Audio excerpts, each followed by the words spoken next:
नरक में नहीं गया महिषासुर, मोक्ष मिल गया और माता जी के साथ, माँ भगवती के साथ सायुज्य प्राप्त कर लिया उन्होंने, यानी मोक्ष प्राप्त कर लिया, माता जी का सानिध्य प्राप्त कर लिया उसने। अब तुम बड़बड़ाते हो, तुम गालियां देते हो, माता जी को गाली देते हो, दुर्गा देवी को भी, तो तुम शर्म नहीं आते, तुम्हें यही नहीं पता माँ दुर्गा देवी के, माँ भगवती के द्वारा मर के राक्षस हुए महिषासुर, उनके साथ साहित्य प्राप्त कर लिया और आज उनके साथ पूजा होती है उसकी। अगर माँ 18 भुजा वाली महिषासुर मर्दनी की पूजा की जाएगी तो महिषासुर की पूजा होगी, तभी उनकी पूजा मान्य होगी, नहीं पूजा मान्य नहीं होती है। ये दुर्गा सप्तशती में साफ स्पष्ट लिखा हुआ है, लेकिन मूर्खों को कौन समझाए, पढ़े लिखे तो है नहीं, ब्राह्मणों को गाली देते हैं। तो उसी महिषासुर की जो आज माता जी के साथ मात्र लोक में है और बहुत बड़ी पावर है साधकों को, आज भी इतनी बड़ी पावर है साधकों को, इंद्र आदि देवताओं से भी बड़ी पावर है महिषासुर। आज इस वीडियो के माध्यम से आपको एक ऐसी साधना उपलब्ध कराने जा रहा हूं जो शायद ही YouTube पर आपको मिलेगी और कहीं भी ढूंढोगे, अन्य ग्रंथों में भी ढूंढोगे तो मिलेगी नहीं।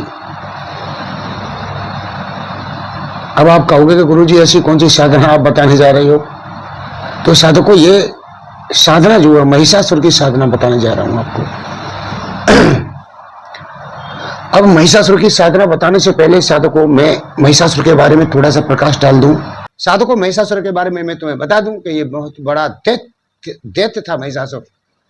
पहले दानव मैंने बताई थी, दानव और दैत्यों के होते थे, बीच में होते थे राक्षस, जो इनके दोनों के यहाँ मिल जाते थे उनको राक्षस कहते थे।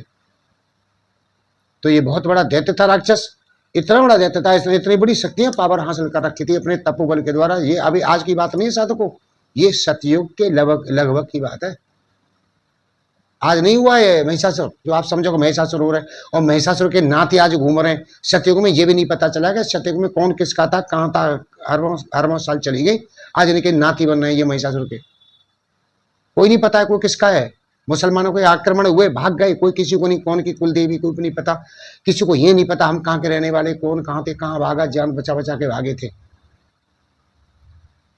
तो महिषासुर को मारने के लिए ब्रह्मा विष्णु महेश सभी देवता निस्तेज हो गए थे, तब उन्होंने माँ भगवती की आराधना की। तो माँ भगवती के उनके आराधना के सभी देवताओं के तेज से माँ भगवती दुर्गा देवी का जो महिषासुर मर्दनी 18 भुजाओं वाली, जिनका सप्तशती में वर्णन आता है, उनका अवतार हुआ था। और उनका जब अवतार हुआ तो उसने महिषासुर को, माता ने महिषासुर का वध किया था। माता जी के द्वारा हाथों मारा गया महिषासुर, माता जी के पवित्र अस्त्र शस्त्रों द्वारा मरने के बाद महिषासुर को मोक्ष मिल गया। नरक में नहीं गया महिषासुर, मोक्ष मिल गया और माता जी के साथ, माँ भगवती के साथ सायुज्य प्राप्त कर लिया उन्होंने, यानी मोक्ष प्राप्त कर लिया, माता जी का सानिध्य प्राप्त कर लिया उसने। अब तुम बड़बड़ाते हो, तुम गालियां देते हो, माता जी को गाली देते हो, दुर्गा देवी को भी, तो तुम शर्म नहीं आते, तुम्हें यही नहीं पता जो चूती हो कि माँ दुर्गा देवी के, माँ भगवती के द्वारा मर के राक्षस हुए महिषासुर, उनके साथ साहित्य प्राप्त कर लिया और आज उनके साथ पूजा होती है उसकी। अगर माँ 18 भुजा वाली महिषासुर मर्दनी की पूजा की जाएगी तो महिषासुर की पूजा होगी, तभी उनकी पूजा मान्य होगी, नहीं पूजा मान्य नहीं होती है। ये दुर्गा सप्तशती में साफ स्पष्ट लिखा हुआ है, लेकिन मूर्खों को कौन समझाए, पढ़े लिखे तो है नहीं, ब्राह्मणों को गाली देते हैं। तो उसी महिषासुर की जो आज माता जी के साथ मात्र लोक में है और बहुत बड़ी पावर है साधकों को, आज भी इतनी बड़ी पावर है साधकों को, इंद्र आदि देवताओं से भी बड़ी पावर है महिषासुर। पहले था वही पावर अब है, पहले राक्षस प्रवृत्ति में था, अब देव प्रवृत्ति में चला गया, लेकिन प्रवृत्ति राक्षस की अब भी है उसकी। तो आज उसी महिषासुर की साधकों में साधना तुम्हें बताने जा रहा हूं और बहुत ही अकाट और अटूट साधना है। जिसने साधकों मैं जानता हूं महिषासुर की साधना कर ले, सभी देवता उसके अधीन हो जाएंगे, यक्ष किन्नर उसके दरवाजे पर पानी भरेंगे साधकों आके, क्योंकि महिषासुर तो महिषासुर ही है, महिषासुर के बराबर और हुए बलवान, लेकिन साधकों महिषासुर के बराबर बलवान कोई हुआ नहीं। शायद रावण भी महिषासुर के बराबर बलवान नहीं था, जो महिषासुर की इतनी बड़ी पावर थी, इतना बड़ा शक्तिशाली था वह महिषासुर।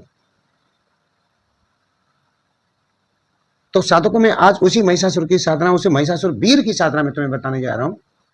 तो ये साधकों साधना 41 दिनों की साधना है, और इसमें साधकों क्या है, बेनुवार खरी हो, एक वो आता है, औषधि आती है,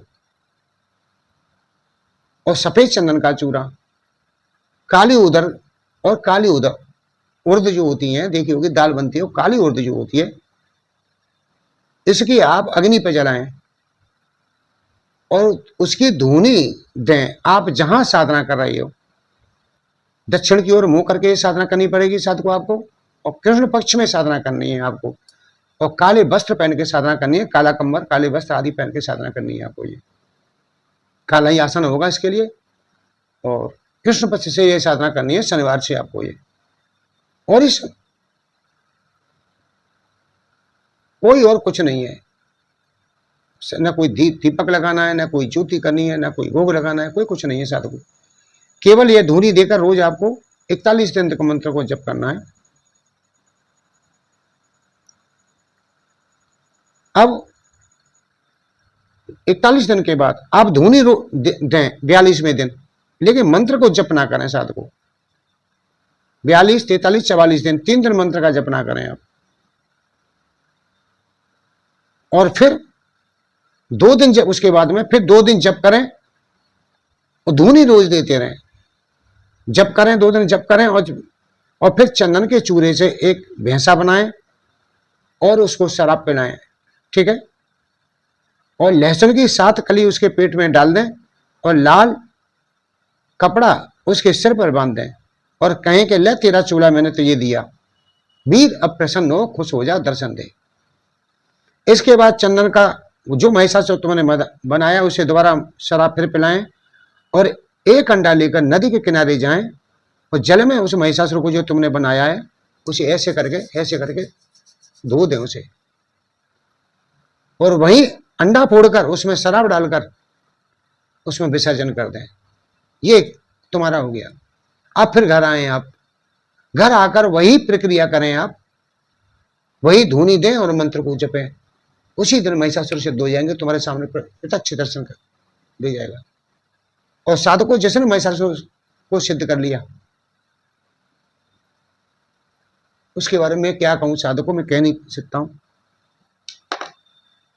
मैं तो केवल इतना कहूंगा कि जिस असुर को मारने के लिए ब्रह्मा विष्णु महेश भी पीछे हट गए थे, मां भगवती ने अवतार लिया था, तो वो कितना बड़ा शक्तिशाली होगा अब तुम समझ रहे हो। और जिसने साधकों महिषासुर को सिद्ध कर लिया उसे मां भगवती दुर्गा देवी के दर्शन स्वयं हो जाएंगे। एक सबसे बड़ी बात एक और ही है साधकों, तो साधकों ये सावर मंत्र की साधना है। मंत्र थोड़ा बड़ा है और 1 से 8 बार मंत्र जपने में थोड़ा टाइम लग जाएगा साधकों, लेकिन भैया बगैर मेहनत के तो यहाँ दुनिया में कुछ मिलता नहीं है। तो साधकों ये मैंने तुम्हें साधना बता दी। मंत्र साधकों में अभी तुम्हें बता भी दूंगा मंत्र को, लेकिन जो मंत्र गोपनीय होते हैं इसलिए साधकों में मंत्र को बताता नहीं हूं, क्योंकि ये सब जैसे ये मंत्र गोपनीय, इनकी गोपनीयता खत्म हुई, मंत्र फिर काम नहीं करता है, न तुम्हारे काम का बचेगा, न किसी साधक के काम का बचेगा, न मेरे काम का बचेगा। और अगर कोई चाहे कि मैं कर लूं तो वो कर भी नहीं पाएगा साधकों, क्योंकि कोई भी गुरु अगर कोई साधना आदि बताता है तो वो समझ लो उसमें कुछ न कुछ कमी त्रुटियां छोड़ता है। तभी तो कहते हैं गुरु सानिध्य जरूरी है, गुरु के संरक्षण में साधना जरूरी है। गुरु के बिना सीख के साधना नहीं की जा सकती है किसी की। तो बहुत सरल साधना है, लेकिन है 41 दिन की साधकों। तो ये साधना मैंने आपको बता दी। ये साधना आपको कैसी लगी हो साधकों मुझे बताना। जय श्री कृष्ण, जय श्री कृष्ण, जय श्री कृष्ण।